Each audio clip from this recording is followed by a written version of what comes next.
Don't we all have that one friend who seems to know an insufferable amount about a bunch of random topics? That one friend who chimes in with the odd and sometimes incredibly disturbing little snippet of knowledge out of nowhere? Hi, my name is Carly, and if you don't already have that friend, congratulations. Now you do. I delight in researching anything and everything that piques my curiosity in the least bit. And as my husband has pointed out, we carry a mini supercomputer in our pockets every single day. So anytime I have the slightest curiosity about any given thing, from how wine gets its price to the difference between a Yeti and a Wendigo, I just look it up. Welcome to I'm Already Looking It Up. Let's sit down, relax, maybe have a drink or two, and learn a few things.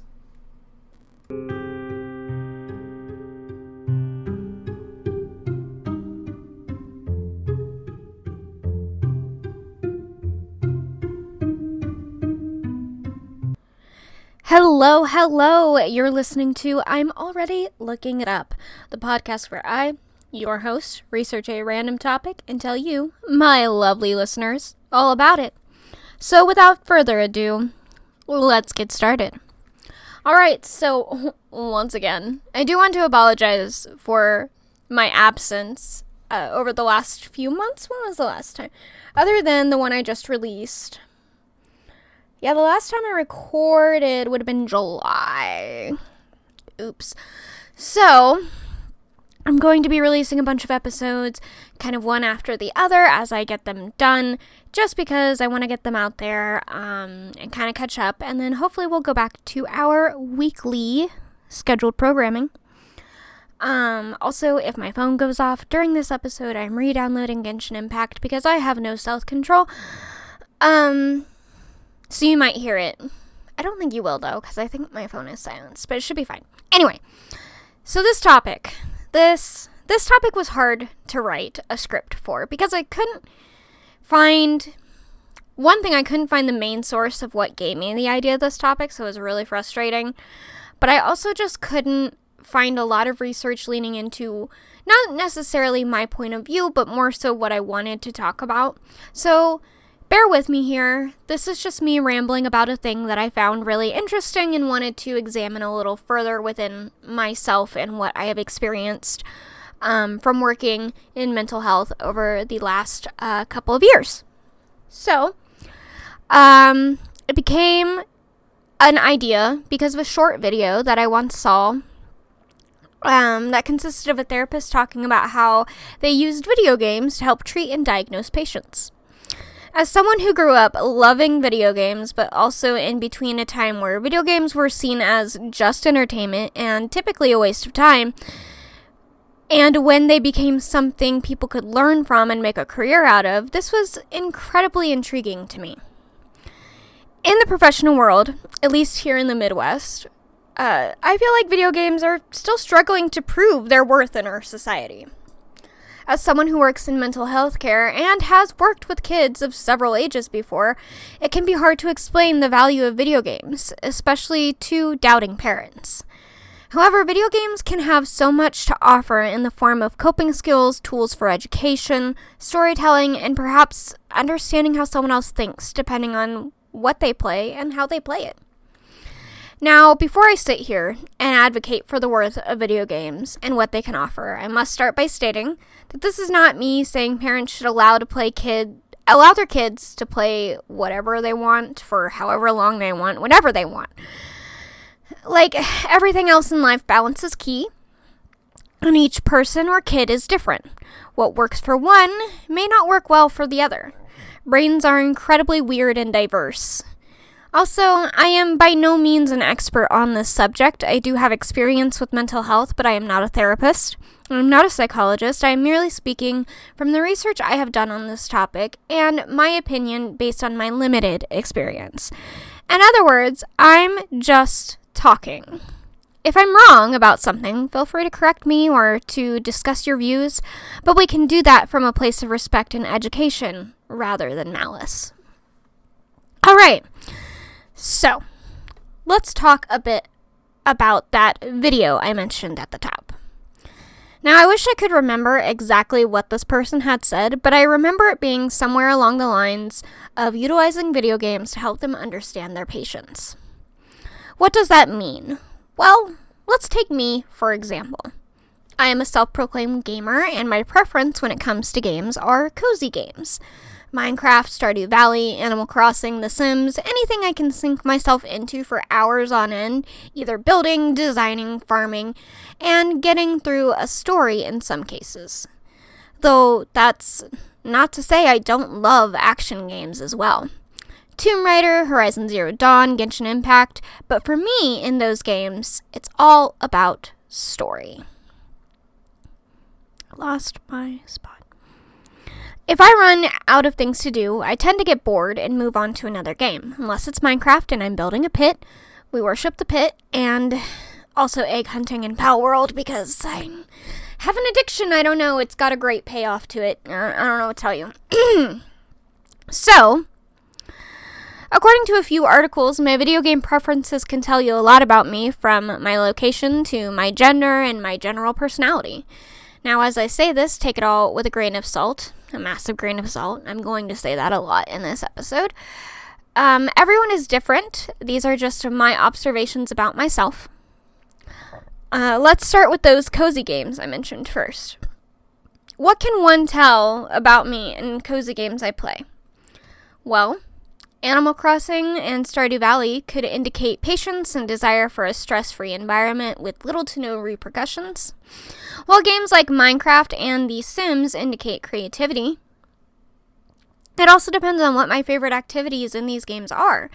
Like I mentioned earlier, in Minecraft, I enjoy doing a few things, but mostly building and creating spaces that are cool but usable. And I also like to build a pit, which is just me digging into the ground in a very controlled way, and it creates a big pit, and I want to make it into an underground city. So, there's a little look in my mind. But again, it speaks to that whole, I want to make these cool spaces in Minecraft that are usable. Everyone, that'd be cool. Anyway, moving on. So in Stardew Valley, my favorite activity of all time is fishing. It's the most challenging to me, and if you get good at it, it's the most profitable in the game, in my opinion at least. However, one of my friends really loves farming. For me, I find the task repetitive and that it takes more brain power than I want to put in. Remembering what can be planted in each season and how to lay out your crops to get specific results. For a simple playthrough, it can be a lot, though I will do it if I want to challenge myself. Though, to be fair, some people could argue that fishing is also super repetitive and takes more brain power than necessary because, like crops, you have to remember what fish are available, during which season, and what conditions you need in order to have a chance of catching them. So in the end, each task is different, but also incredibly similar. Perhaps my friend enjoys farming more because you see more of a physical result quicker, and I enjoy fishing more because I see a monetary result faster, meaning I can upgrade my farm quicker. Whatever the case may be, it definitely speaks to our very distinct ideas on what makes the game enjoyable for our certain personalities. So, how does this play into mental health? Well, in my opinion and experience, my ADHD is that of someone who wants fast results, so they will do the task that gets them there, even if there is a learning curve that makes it challenging. Ultimately, my end goal is to make the game easier for me so that I can simply do the things I actually want to do. And I find that to be accurate in my everyday life. I am always looking for ways to streamline things, even if it takes me a while to get to that point. Even in my professional life, I do this a lot. I'll do the annoying thing to get the results until I reach a place where I no longer have to do the annoying thing. In action games, I would rather level up than spend my time going through the story when it gets harder. Take Pokemon, for example. I think we've all had that playthrough where you just made sure Your Pokemon was the highest level all the time and did not worry about type matchups until you absolutely had to. And that is every playthrough for me. Now, granted, I have tried to do playthroughs where I am, trying to have type matchups and all that stuff and having a decent balanced team. I know I've gotten better at it over the years. I'm not going to lie. Definitely when I was a kid, it was always streamlining, like, what did we have? A fellow gator, me and my brother. This is a bit off. I mean, it's not off topic, but it's a bit of a side note here. Me and my brother, both of my brothers, we all three played Pokemon. Loved Pokemon. We each had our own little Game Boy Color that we would play on. And we had the trading cables, and my oldest brother had a Game Boy Advance. And, we did all that stuff, and all of us played it in our own way. My oldest brother was probably, more into the actual, he would collect the Pokemon, he would do the Pokedex and all that stuff. He knew type matchups, and he was better at doing that stuff than I was. Me and my other brother, though, the one closest to me in age, we probably were definitely we need to get our Pokemon, our starter Pokemon to the highest level so that, we don't have to worry about anything. We can win every battle and go through the game really quickly. However, I do find it funny that me and my brother have a very shared experience with this, and I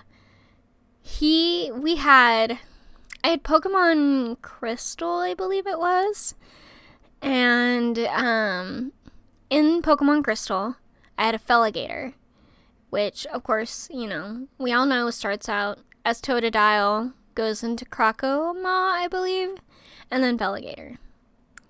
This was one of those Pokemon that I leveled up so fast to try and just get it done as quick as possible. I wanted to get through the battles quickly and all that stuff. I wanted to beat the game. That was the end goal, right? That's always the end goal.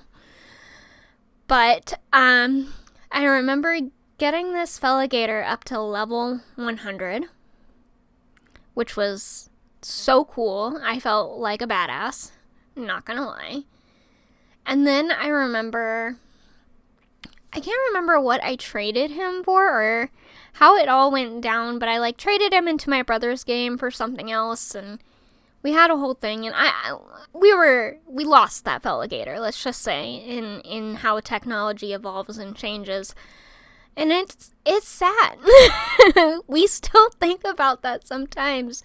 Every once in a while, I'll bring that up to my brother and be like, remember our level 100 Felligator? And he's like, yeah. And we always call it our because we did share it in a way. I think we traded it back and forth a couple of times. So, anyway, little side note there. But I always think of that as one of my best examples to how me and my brother play video games in a very similar but also a very different way. So, anyway, type matchups. So, yeah, that's how I play games. I am definitely a person who, I need to be the strongest so that I can actually get through the parts I want to get through. I've literally never finished Skyrim because I got to the very last quest, literally right before you're supposed to go fight, Alduin? You don't fight Alduin. I don't remember. Anyway, you're supposed to go fight the one guy. It is Alduin. I don't know. And I was like, oh, this seems like big deal battle-y stuff. I'd better, level up and make sure I'm ready for this. So I went and did every possible side quest I could. Everything. I went and did Thieves Guild. I went and I'd already completed the storyline with the Civil War or whatever. I was gonna do it all. And I did a lot. And I was like, okay, done for today. I'll come back and play again some other day. And I never ever, ever went back to that save. So that's how I am typically, like, when it comes to games. And this happens to me all the time. It happened to me with Horizon Zero Dawn. I think it happened to me with Tomb Raider, at least Shadow of Tomb Raider. It's just who I am as an individual. I don't think I could probably count on maybe one hand the number of games I've finished. Probably two hands, I should say. But I can't say I've finished a lot. Anyway, like I said, that's happened to me a lot. I'm still not through Act 1 on Baldur's Gate 3, much to many of my friends' annoyance. For me, the gameplay is more enjoyable when I can flow through the story or just be able to do what I want. The ultimate goal is ease of play, and I don't want simple things stopping me and frustrating me. Alright, enough rambling about myself. Let's go back to mental health. Looking at all those factors, you could easily see what kind of person I am by the way I play games. The person who made the video game, the video that I mentioned earlier, the video game, discusses how he can use that discussion to discuss certain diagnoses in mental health. And it is a good way to help someone understand why they think the way they do. Anyway, all this to say, I don't think we should discount video games as a waste of time. And I know with my audience, I'm sort of preaching to the choir, as it may be, but truly there are so much that games can be used for, especially when it comes to understanding the way the human brain thinks. Again, I want to say that you should take everything I say with an enormous grain of salt. I'm not a licensed professional therapist. These thoughts and opinions are my own and based on what I experience as someone who works in mental health and has worked in mental health for a few years and what I have examined through myself. I am prepared to have a peaceful debate or discussion on the matter, and I'm always willing to learn, so please feel free to tell me if I'm wrong or if your experience has been completely different. I would love to hear about it. And just something I was thinking about, that's the end of my script. These episodes, the last two have not been very long because they're both mainly opinion pieces, but something I was thinking about as recording is, as the world becomes different and modern, I think we're moving out of that stage of video games are useless, because I don't think I know a single person who does not enjoy video games in some way, whether they know it or not. And that's just to think about what a video game is. Video games are literally any type of game you play in an electronic format, whether it's a phone game or something you have consoles for, or just like solitaire on your PC. Those are all video games. I love solitaire, actually. I still play it every once in a while. But it's a great way to understand how people think, and the more we see of people or of video games, the more we are seeing inside the brains of the people who create them. It's an art form. It's amazing to see what people come up with, and I don't think I could ever actually create a game. I think I could make a story, and I think I could consult on how I want something to happen in a game, but I don't think I could ever sit down and code the controls and the mechanics and how things work and all of that to make a decent game. So I just want to say, to anyone who works in video games, who designs, who writes, who does the art, all of it, thank you. It's such a big undertaking. Even me just doing this podcast is a lot of work for me that I could never understand how someone takes on the work it takes to make something in media. So, you are amazing. And I think the world is starting to understand more how important this aspect of culture and society is, because there's so much that video games can be useful for, especially as things in our life, our physical lives, becomes more automated. We need something to fill that time, don't we? And we use games for that a lot. So, just keep that in mind. Again, these are my opinions, these are my thoughts. Whether you agree with them or not, totally fine. If you want to have a discussion about them, we can do so in a way that is not malicious or mean. That is possible, believe it or not. So, anyway, I loved talking about this. I really did. I didn't go too deep, do a whole lot of research. I guess I could have done more in talking about what a game is and how they're used and where they came from. But this was really just something I have thought about a lot and found very interesting and really just wanted to talk about. So if you did listen to this all the way through, I appreciate it. And I think that's where we'll leave it for today. Thank you for taking the time to listen. And if you enjoyed the show, please like, subscribe, and share it. It really helps me out. Thanks again, and I'll see you next time. Bye.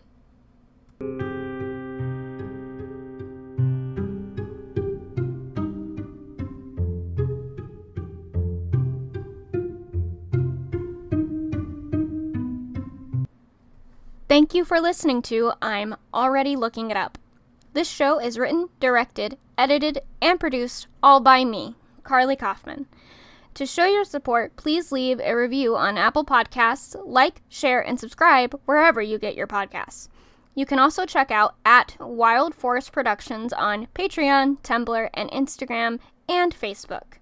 To find other ways to support the creator, check out at Empress Wild on YouTube, Twitch, Twitter /X, Facebook, TikTok, and also Instagram.